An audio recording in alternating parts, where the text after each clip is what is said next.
अस्सलामुअलैकुम। सेहत और जायका चैनल पे खुश आमदीद। सालन में गलती से ज़्यादा नमक डल जाए तो परेशान ना हो। इसमें सिर्फ एक छिला हुआ आलू डाल दें, वो तमाम इजाफी नमक जज़्ब कर लेगा। अगर आप मालूम करना चाहती हैं कि अंडा ख़राब तो नहीं, तो अंडे को ठंडे नमक मिले पानी में डालकर देखें।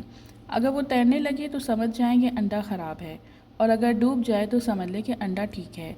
सर दर्द का बेहतरीन इलाज: एक लीमू लें और इसे काटें, फिर इसको अपनी पेशानी पे मलें। सर दर्द ठीक हो जाएगा। अगर अगर आप मच्छर के काटने की वजह से तकलीफ दह खारिश का शिकार हैं, तो इस जगह पे थोड़ा सा साबुन लगाएं, खारिश फ़ौरन गायब हो जाएगी। अगर आपके घर में चूटियाँ और कॉकरोच बहुत ज़्यादा हैं, तो उनसे छुटकारा हासिल करने का तरीका ये है कि फ़र्श पर चौक से लकीर लगा दें और फिर देखें क्या होता है। अंडे को उबालने से पहले अगर पानी में थोड़ा सा नमक मिला लें, तो अंडे का छिलका फटता नहीं है। खाने से पहले हमेशा थोड़ा सा नमक चखने की आदत डालें, इससे इंसान बहुत से अमराज से महफूज रहता है। अगर आपका लोहे का फर्नीचर जंग आलूद हो गया है, तो तारपीन के तेल को कपड़े पर लगा के साफ़ कर लें। लेदर के फर्नीचर पर स्याही के सख्त धब्बे लग जाएं, तो नेल पॉलिश रिमूवर से साफ़ किए जा सकते हैं। अगर आपका चांदी का जेवर काला हो गया है, तो उस पर टूथपेस्ट लगाकर अच्छी तरह मलें, जेवर साफ़ हो जाएगा।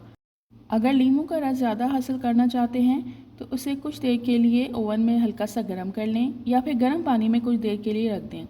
घर में बची हुई कॉफ़ी को ज़ाया करने की बजाय लॉन में पौधों में डाल दें, ये बहुत अच्छी खाद का काम करती है। फ्रिज से अगर सब्जियों और फलों की बू ख़त्म करना हो, तो इसमें एक लीमू काट कर रख दें, या फिर एक अदद भिजा हुआ कोयला रख दें। बरसात के मौसम में बिस्तर और गद्दों वगैरह को सीलन से बचाने के लिए टैल्कम पाउडर इस्तेमाल करें। अगर गद्दे पर थोड़ा सा टैल्कम पाउडर छिड़क कर ऊपर बेडशीट बिछाई जाए, तो नमी से महफूज रहेंगे। अगर मछली तवील अरसे तक फ्रीज़र में महफूज रखनी हो, तो इसे एल्युमिनियम फॉइल में लपेट कर रखें। इस तरह ये बहुत अरसे तक ताज़ा महसूस होगी।